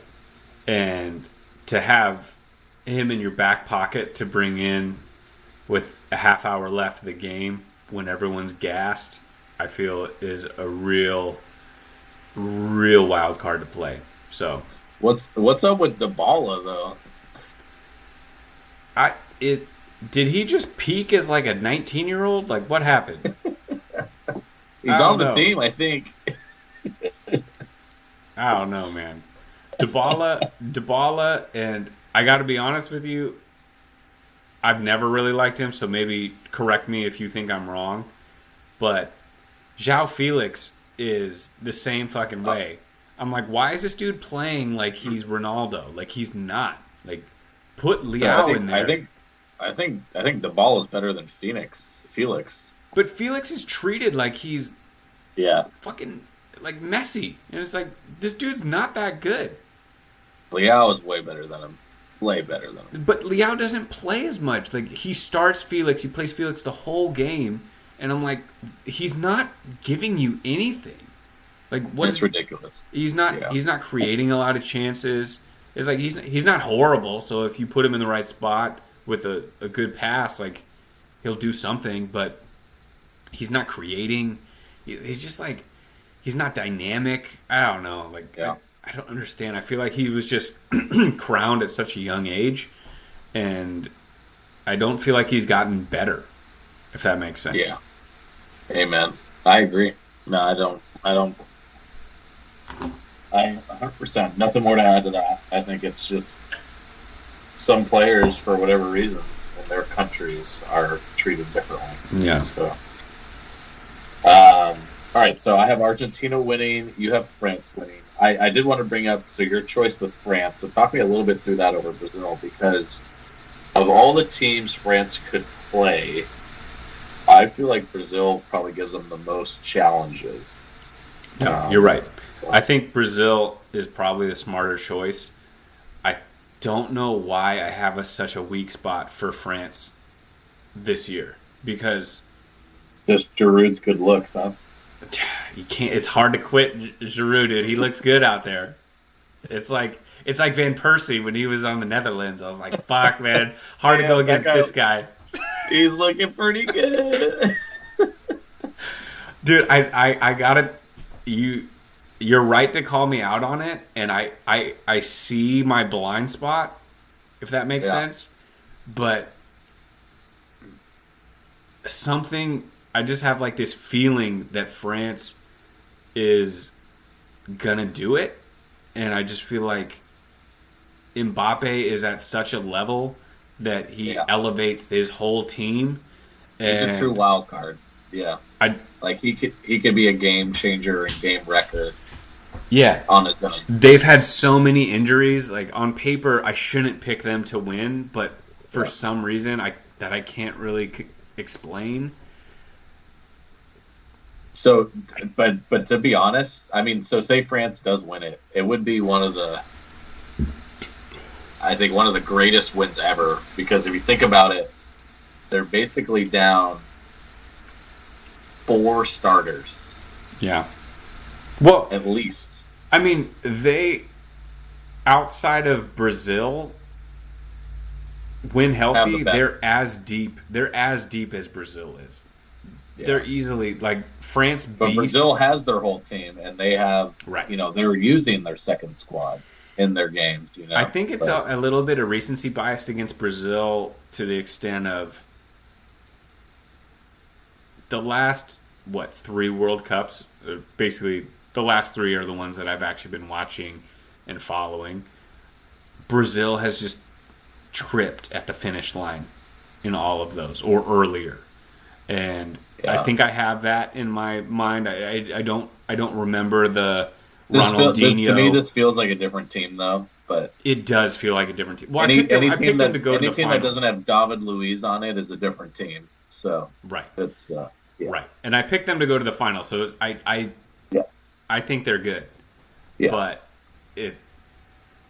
it's more of just a funny feeling that I have about France. It's nothing that I can really point to, like tactically or talent wise, because Yeah. yeah, That's what it comes down to, is gut feel sometimes. So Yeah. I like the pick. I think either way, these finals that we picked would be really exciting. So I do think this is Brazil's best chance since they won it. for sure. Yeah, agreed. Team is stacked. And I like the ages of their players. They have some veterans in the midfield. They have some young talent. They have a good little mix of people that have been there before and some new fresh legs. I would like to see them sub a little bit more because they're so deep. I feel like they could cause problems. You didn't like when they subbed out their entire team for the last game? I'm fine with that. That doesn't bother me. But no, I mean in game, like you have guys that can come in and get 30 minutes that are like just as good as the guy that's in the game, you know. And I think that I think it's pretty noticeable at this World Cup, based on the weather, that guys are gassed, absolutely gassed. Yeah. By there was halftime. it was the USA game. At the end of that USA game, I was watching Musa. I don't know if you picked up on this at all. Yeah, he looked drunk. That guy could not. He was done. He was absolutely done. And he's 20 years old. Yeah. It was crazy. So, like, that's my point, is I feel like they could sub in 5 new guys with fresh leg that are extremely talented to just cause problems on a team like South Korea, Croatia, Japan, Argentina, whose defenders have been defending for an hour in that hot heat. And then all of a sudden Martinelli's running at you at 1,000 miles an hour or something. Shit, this guy's just got adrenaline and fresh legs. Like, fuck. Like that, I feel like they could tap into a little bit more. Yeah, that's a good point. I like it. All right, well, why don't we jump over to our next segment? So we talked through the group review. We talked through our pre-tournament picks, as well as our updated brackets. So the last thing we wanted to really dive into was just a check-in on our pre-World Cup best 11. So our favorite 11 coming into the tournament. We thought was best. We'll go through position by position. If we have any comments, tweaks we would want to make after what we saw in the first round, keep it in mind, and this could be a discussion point along the way. Just because they're eliminated in the group stage doesn't mean they don't deserve to be in the group. I agree. Because honestly, I want to put Musiala on there, dude. He was so fucking good, man. Okay, so, I'm going to call this a technical difficulty, but it's just a lack of preparing. But hang on real quick, and let me try to bring in our squad here. You have the picture? I do.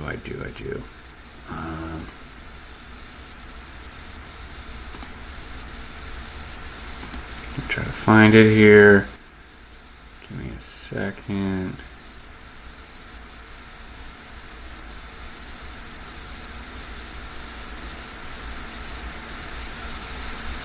Oh, maybe it doesn't show like that. Hang on, sorry. Cancel.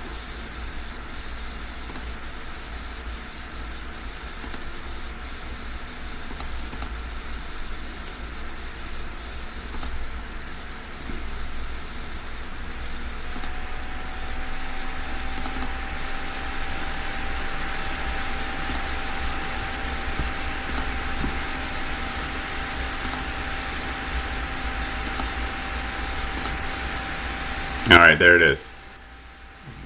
A little bigger here.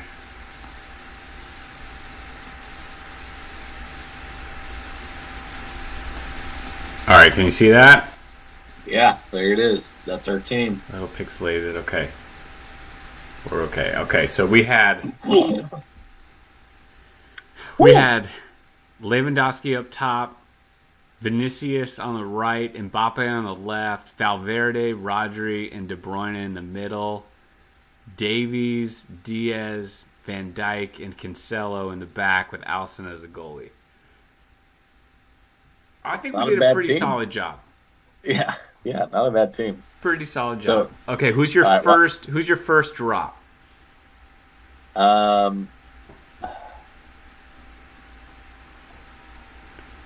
This is actually kind of tough. I think I didn't watch their full games, to be honest. I only watched the highlights for Belgium, so I can't really speak on De Bruyne, how he played this tournament or not. I would say, because I did watch his games, he didn't play poorly. Okay. But they didn't. So They just didn't finish enough. Like he was clearly their best player. He didn't play badly. I don't think it hurts me to say this. He probably isn't going to be on this team. But it's not because of him. It's not because he played badly. You know what I mean? He did enough, but not enough right. for everyone else. Yeah, exactly. And I feel the same way. I feel the same way about Valverde.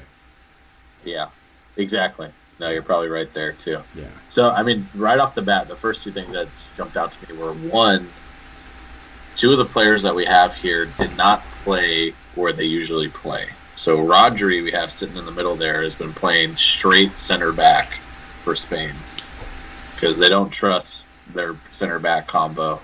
But hey, that's a good coaching move to be like, hey, you're an extremely good player. Play out of position for us because you're fucking good. Yeah, and he's been playing fucking great. And he's been playing great. Yeah, exactly. Berhalter, get your head in the fucking game.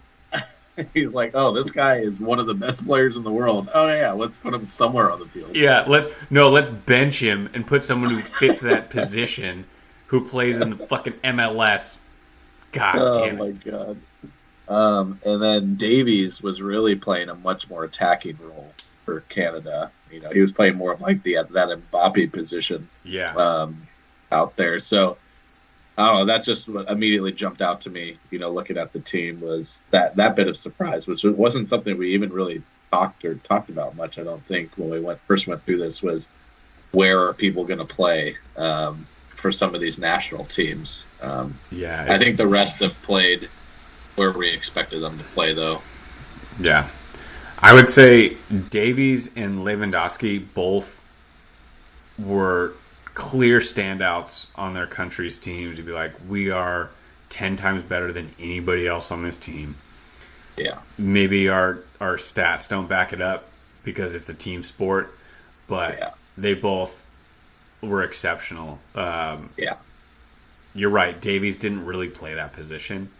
No. So it's kind of difficult to put him there. But at the same time, I think he doesn't deserve to be pulled off. I don't know. It's tough. And Lewandowski is the same way. Like, he's not leading in goals, but he clearly was the best player on his team. You know what I mean? Yeah, and I think, I think what we should do is, this is just kind of a check-in. At the end, we should we should just do a fresh team, when the tournament's over. What was our favorite team? We can come back and compare to this. And it's the sort of thing where it's like, it's not going to be Lewandowski there at the end unless something crazy happens, right? It's not going to be Davies there at the end, probably, unless something crazy happens. But it doesn't mean they didn't deserve to be on this team here. And they definitely deserve to be in the conversation. The difference between being pulled off of the list versus, elevating somebody onto it is kind of a different discussion, I think. So I think just right off the bat, I think, goalie's always weird because it's one of those things where it's like, how tested was the goalie? Yeah, that's the thing. We already talked about how Szczesny was like fucking crazy. Doesn't mean he's a better goalie than Alisson. Exactly. Alisson wasn't put in the position that Szczesny was. He wasn't, And it's sort of the same way in all and positions, he really, only to an played two extent. games. He only played 2 games. They put Ederson in the last game.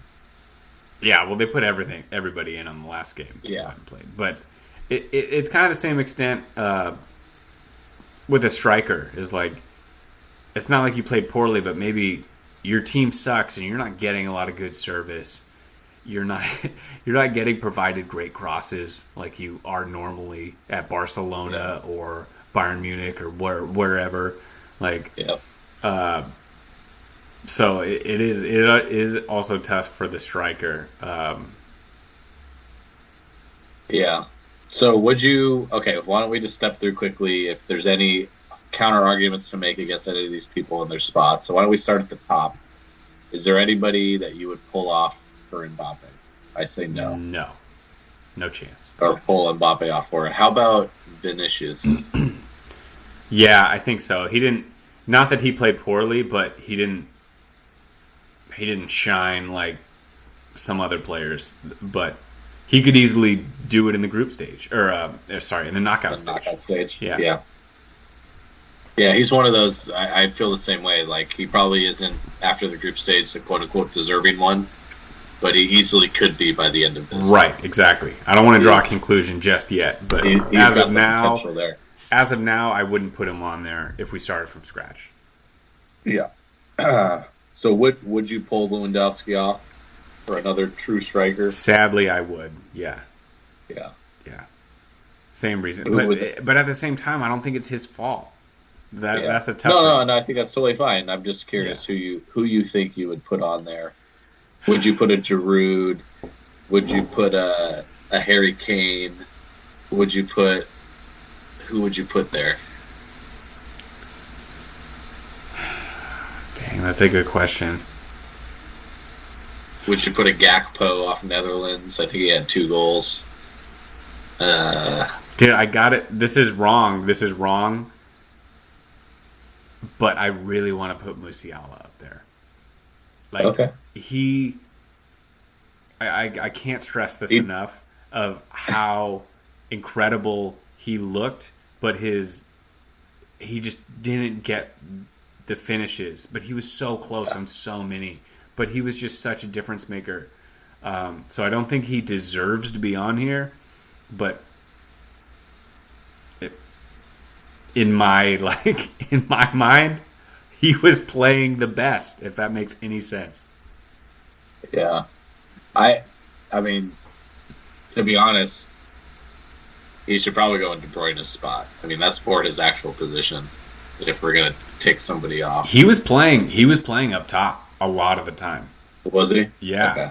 Yeah, they were kind of playing like he was playing up, and Mueller was kind of playing off of him. With Havertz with him up there? Havertz wasn't playing. It made me so happy. Havertz came on with Costa Rica, and he scored 2 goals. Yeah. Okay. Cheers to you, Havertz. But Costa Rica was also done for at that point, and you guys had to win. And one of those goals I could have scored with my eyes closed. All right. Well, we'll take that. Who would you put? Who would you pull and put in front?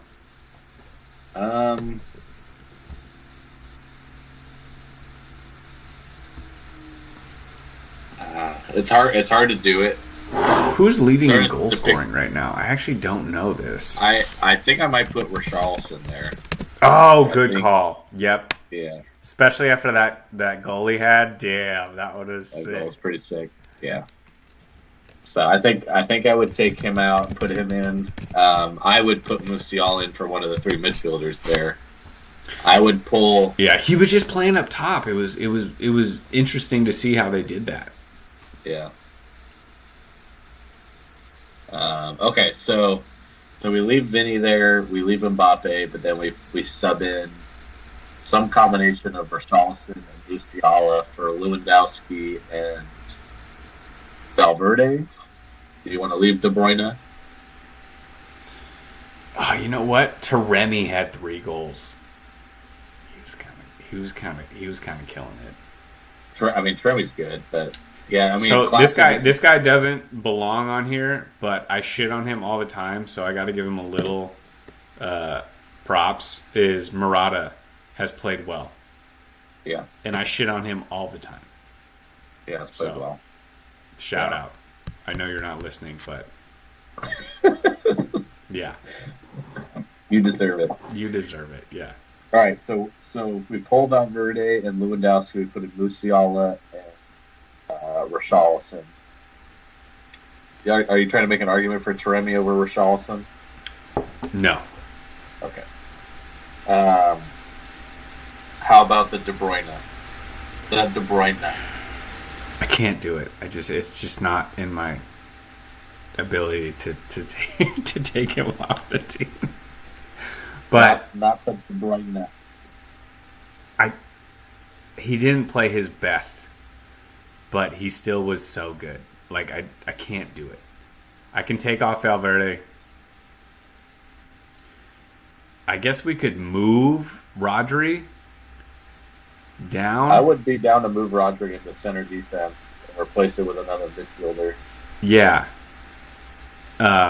I feel like Van Dijk and Diaz both had good performances, so it's tough to pull them, but maybe we switch up the formation a little bit or something. I don't know how much you watched of France, but I think Tchouaméni is really fucking good.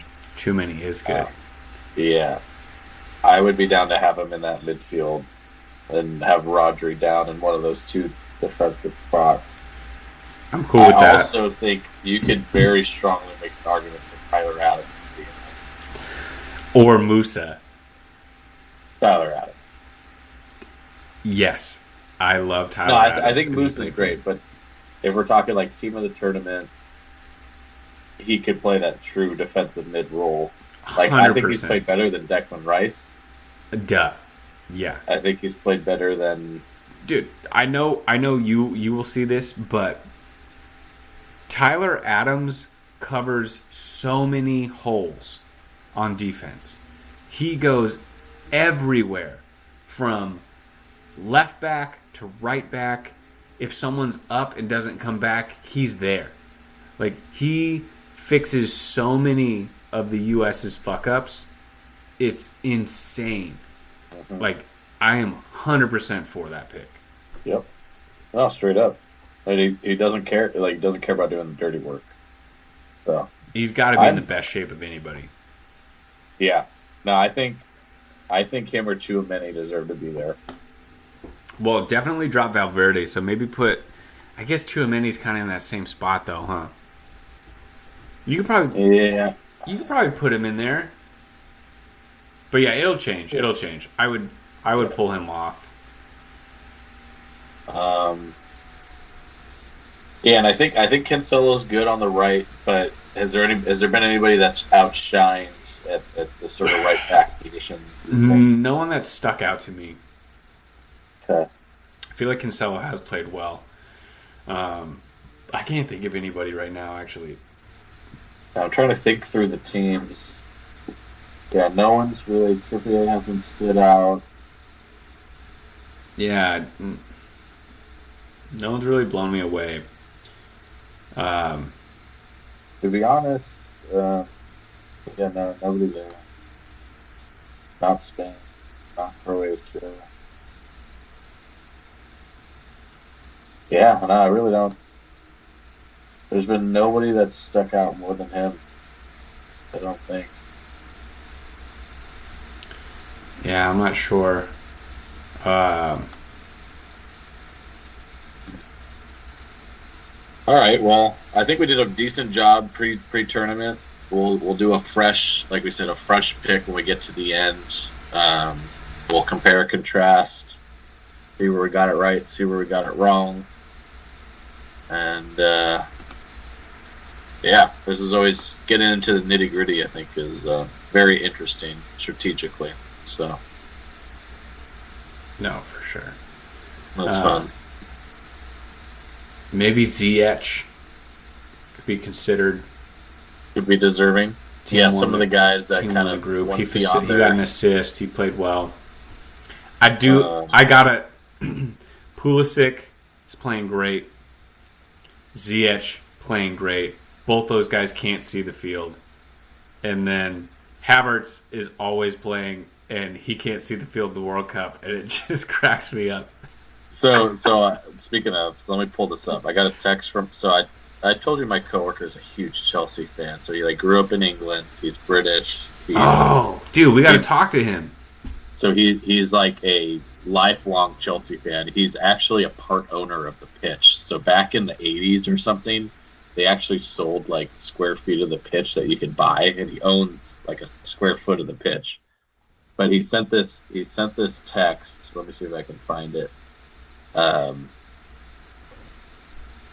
He said, so it's me, my other coworker, and him on this group chat, and so my coworker sends the you probably saw it, but like the Twitter meme where it's like official X-ray of Pulisic's injury, and it's like the bald eagle boner, fireworks show or whatever. And then he says, the British guy, the Chelsea fan, comes back and says, "Shame he can't play like that for Chelsea." ... And I said, because they never play him. Yeah, because he's not on the field. Can't do that from the bench. And then I didn't get any response back. Yeah, the topic changed, but it's like he could do that if he got some fucking playing time. He never gets play. That's the whole thing. Yeah. No, it's funny. I've talked to my coworker before, and he just, I don't know if it's a general attitude, but it's this like the fact that he's so small actually gets held against him a lot. Sort of from the British perspective, they think of him as sort of weak. Dude, it's stupid. Hazard was their best player for years, and he's like 5'6". But he's inconsistent and weak, and it's just like it's because he doesn't get the playing time. He needs the playing time.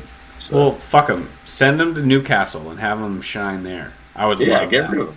Get him onto a team we'll play. Yeah, I think it's a guarantee that he is moving in the next transfer window. I think that's already established. There's no way they're keeping him on the roster for the rest of the year because they don't want to play him. That's clear. Why have him there if you're not going to play him? So I think that he's not in their future plans, so he's not getting run. And the next transfer window, he's going to be moving. I think by January he's on a new club. I do have another player I wanted to shout out. I forgot about. And he ended up suspended in the last game because he got 2 yellows. Let me double check this.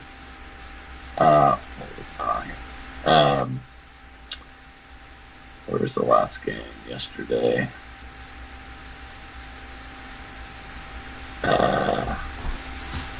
He wasn't able to play. So Anana on Belgium, I think he plays for Everton right now. He looked really good out there. He looked really strong in the midfield. So another one of those guys, along with Tyler Adams, and Chouameni, who I think, for me, he's like in that group of 3 of like the strongest sort of controlling midfielders that I saw. But I think he got a yellow in the first and second game and missed the third game, which obviously hurt them. I didn't tell you. So Blake's brother-in-law, we went to watch the game at that outdoor concert venue in San Diego. Yeah. And Blake's brother-in-law came with us, and he knows nothing about soccer. And he goes, before the game, he goes, "Okay, so who's the guy on our team that like you want like in a fight, or like is the toughest player? Like you go down a dark alley and you want this dude like with you." And I thought about it, and I was like, Adams. I was like, Tyler Adams. I was like, he's small, but he's a fucking bulldog, and he just plays like a badass out there. And he was like, all right, yeah, okay, Adams is my guy. Okay, sweet. And then, like, his play backs it up, dude. He plays like such a fucking baller out there. He's so tough. I love it. Yeah. Always making tackles, running hard. Tyler Adams, we love you. We love you, man. I'm finishing my beer for you. We love you. I'll give an honorable mention to Carter Vickers, though. That guy was like fucking tree stump out there. For real, dude. That guy's lower half. It'd be tough to move him off the ball. I'll take him in a street fight for sure. Yeah. No, for sure. Yeah, that was great. And when he came in, that lineup didn't have a single MLS player. Shocker. Yeah. We won the game. How did that happen? Every single player was from a European league. Damn, I'm looking at it right now. Yeah, you're right. I'm looking at the lineup. Yep. Because he plays in the Scottish Premier League. Yeah, he plays for Celtic, right? Yeah. So. Look at it. So we've got. I mean, just to think of, I don't know. This is just like shocking to me. I always have this mental picture of like a USA team and being like, oh, there's 2 or 3 guys that play in Europe, right? And it's like, or it's these washed up guys that used to play in Europe. And that. But I'm just reading from front to back. Goalie, Arsenal. Right back, AC Milan. Center back, Celtic in Scotland. Center back, Fulham in the Premier League. Left back, Fulham in the Premier League. Left mid, Juventus. Center mid, Leeds in the Premier League. Right mid, La Liga. Right forward, Ligue 1. Center striker, Championship. Left forward, Premier League. It's like, what? That's why we're good. That's why we're better than we've ever been, because we've never had this before. Speaking of this, so we need to watch a game together. I can't do tomorrow morning, but we need to watch a game. We need to have some drinking rules. I have some ideas for some drinking rules. Well, can you do 11 a.m.? Yes, I can do 11 a.m. Or Sunday there's also a game Sunday at 11. Wait, is there a game at 11 tomorrow? Yeah, there's 2. Australia, Argentina tomorrow. Okay, we can do that one. Okay, so here are my initial rules. We'll hammer these out a little bit more, but anytime the announcers pimp out the MLS, has to be like a drink or finish your beer, because it happens at least once. It's usually with the U.S. in a U.S. game, but let me add it to the rules. They'll find a way to insert MLS somewhere. Where it's like he played 2 seasons for LAFC in 2012 and 2013, and it's like nobody gives a fuck. All right, like. It's so funny how they do that. 100%. So tomorrow we got USA Netherlands at 7, then Argentina Australia at 11. So maybe that I might have people over tomorrow watching with me. Sunday we got France Poland at 7 a.m. and then England Senegal at 11. So wait. So tomorrow we've got 7 and 11, and then Sunday we also have 7 and 11. Yeah, but sorry, I missed what the 11 o'clock game is tomorrow. The Argentina-Australia? Yeah. Okay, and then the Sunday is Japan-Croatia, and then Brazil-Korea? No, Sunday's France-Poland, and then England-Senegal. Oh, gotcha. It goes the other bracket. Okay. Yeah. I really want to watch that. I mean, I'm going to watch all of them, but I'm really looking forward to this Senegal-England game. I think that'll be a tough one. Yeah, it'll be a good game. So, all right, outside of the USA-Netherlands match, what match are you looking forward to the most in round 1?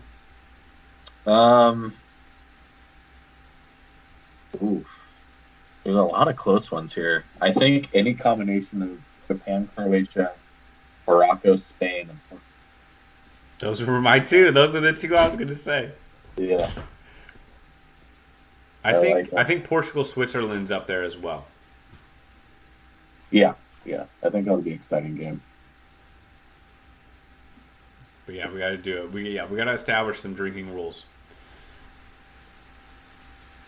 All right. Our list. Another 2-hour episode in the book. Oh yeah, I finished all of mine. I don't have any more beer. I'll drink So this we'll, this little why don't this we little plan bit. to touch base after Tuesday? So the last round of 6 games are on Tuesday. So sometime after Tuesday, we'll check in. Well, Unless we do a live stream. let's do a live Uh, stream. Let's do a live we'll do a stream. live stream watching the game, but we'll do another check-in episode Oh yeah, for sure, for sure. Tuesday games. But yeah, if we find time, we'll do a live drinking game as we watch commentary. Oh, another one that I noticed. Um, so, as you know, Stu Holden drives me absolutely insane. And so, one of the reasons why I don't like him as an announcer is he uses as many football cliches as you possibly can. So I think we should drink every time he uses one of them. Every cliche. Example. Okay. He'll be like, "Oh, great bit of skill. Oh, into touch, played in behind." Like he uses these little like British like phrases that just drive me up the wall. It just is so phony and soft. Ugh, I can't stand it. Yeah. All right. We keep adding rules, so we'll come up with some more before we start. Yeah, Stu Holding cliches, MLS pimping, and then I don't know. We got to think of the other 20 that we have. any VAR stuff. Yep. Yeah. Okay. All right. Now we did it. Yeah, it's Till next 11:30. time. Cheers. Oh, you got a full beer. Is that keg still going? That's the last of the pitcher. Gotta crush it. All right. Well, set your alarm. All right. 7 a.m., baby. Getting up early.